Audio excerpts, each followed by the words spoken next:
Talk about him as one of the great strikers, but the record he's got at Arsenal is pretty special, isn't it?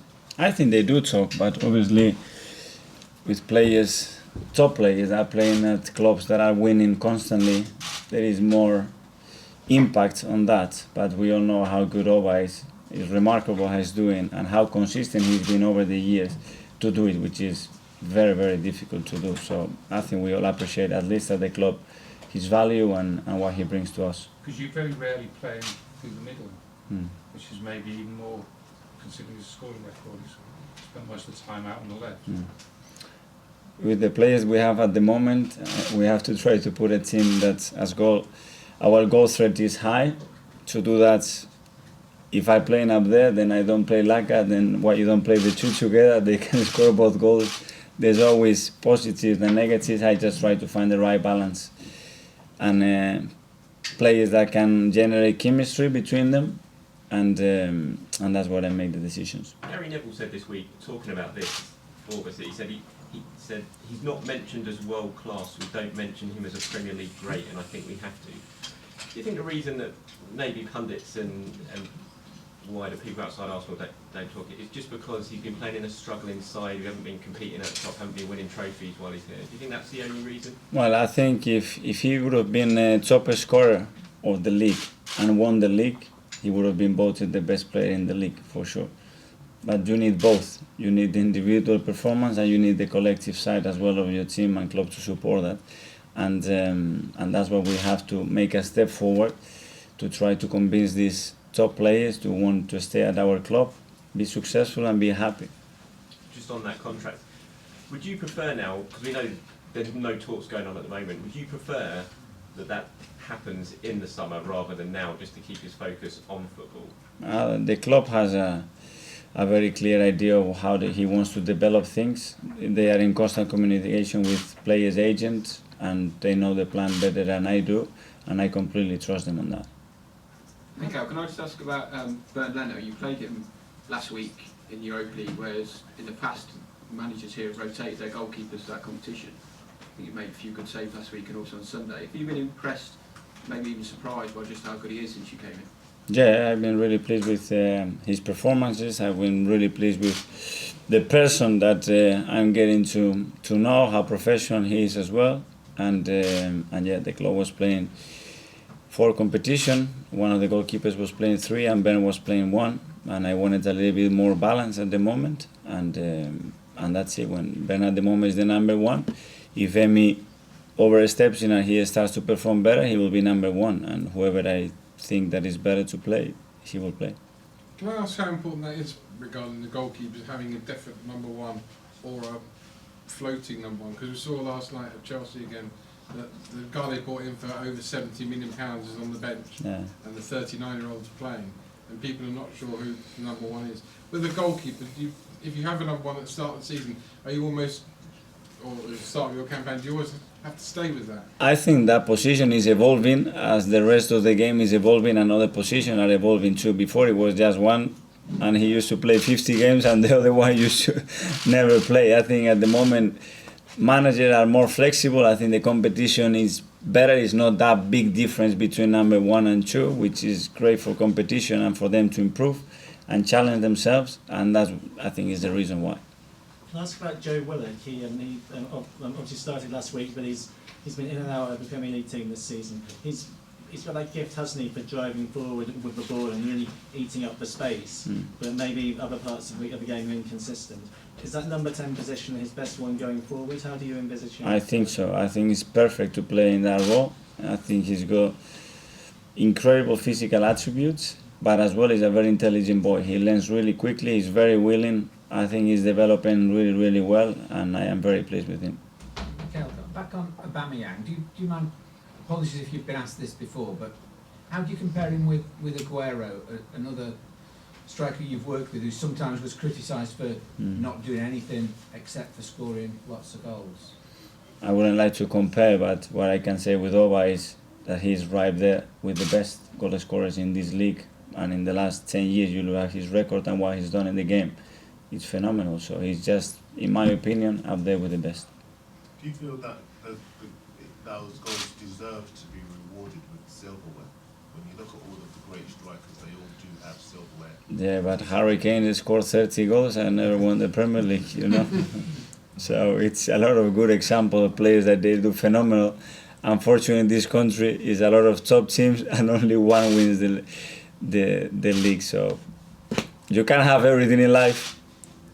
Can I just ask you very quickly? I mean, I'm sure you've been asked this before, but you're both in clubs where you've got a lot of pressure on, and you relish that pressure because you want to be operating with quality players, big clubs, and whatever else.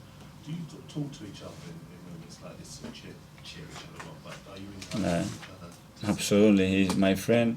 He's been a mentor. He's been someone that I spend a lot of hours, days and nights with him. I love him, and yeah, I always feel great support from him, and he knows that I'm here all the time if he needs anything. Does he give you advice? Do you talk through with him? Yeah, we talk about a lot of things. Yeah. They obviously put their. I don't obviously going to give the details of that, but I'm presuming you're quite supportive of him in the situation he's in, and you hope he stays in this league. Yeah. Any more? Can I ask one about Laka? He said when he was struggling, you helped him through. Mm. Can you talk a little bit about strikers when they lose their confidence, and how did he lose his confidence, and how did you help him? Well, I just tried to convince him how good he is. I tried to convince him all the positive thing that he was doing for the team, and how this positive thing effective in a really good way to the team as well. You know, that yeah, it's great that you can put that ball in the net, but it's a lot of aspects of the game that you're doing really well. Keep doing those, don't lose them, and the rest will come, because you have incredible ability to finish, and his attitude has been so good. Yeah, he was a little bit down because obviously the pressure increases, the days go past, but then he scored 2 in 2, and hopefully many more to come. Did he lift him? Eh? The goals lifted him? I think so, obviously. I think the biggest and the most powerful thing for him was the reaction of his teammates. When you really feel that they are behind you, they all care about you, and they show you that type of reaction, he was like, wow, it was worth it, obviously.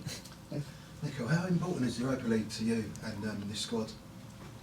Very important, because it's a competition that we want to win. It's a competition that it gives us the chance to play in the Champions League next year, and it's Europe. It's a big challenge.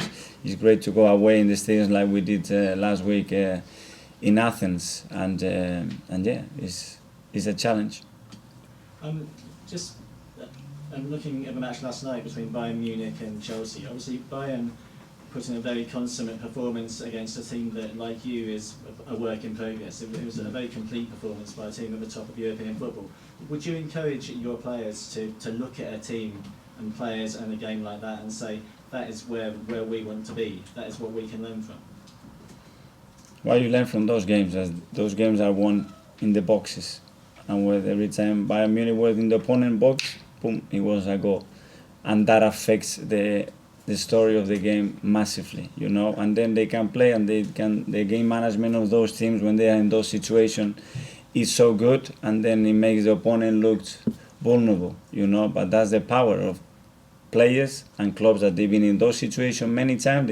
They know how to handle them, and they expose you if you're not at your best. So would you ever say to your players, for example, look at what Bayern did last night, I want you to be like that? Yeah, we can use example of the players, club, situation, game moments. Yeah, of course. Okay, last couple last Thursday, you said that you weren't happy with the first 10 minutes, but the team showed a lot of character in that game to come away with the win. And on Sunday as well, they fell behind, showed a lot of character before. And before you arrived in games like that, they almost certainly would have lost. Can we start now to see this team as a group of fighters again? I don't know, you have to be able to do that in a very consistent way through long periods, to establish whether this is a theme in your team or not.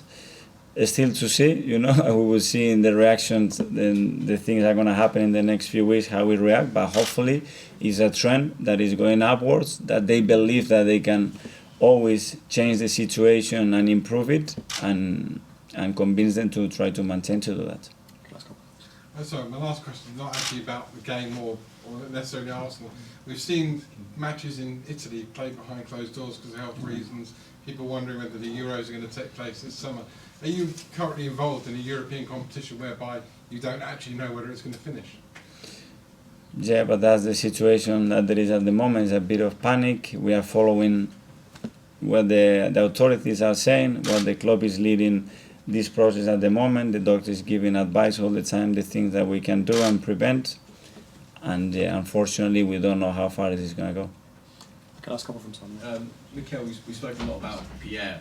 Do you ever worry at all about the attack relying on his goals and it's now time for the other players to step up and get to his level? Yeah, we went through that when he was suspended for 3 games, and we had a pretty good response from the players that they play on those games. But yeah, long term, if you lose him, obviously the impact is going to be, it's very difficult to replace a player of that caliber. But hopefully we can keep him and maintain him, and we don't have that issue to resolve. And in terms of all the talk that goes around, we saw Alex asked about it, Pierre's talked about it. Do you have any concerns about that distracting them as you're fighting in 3 competitions and it impacting their performances? Distracting, sorry? The transfer talks around and distracting the I players. don't think. I think he's very used to that, and I can't see anything on that. No. Okay, guys, thank you very much. Thank you. Thank you. Thank you.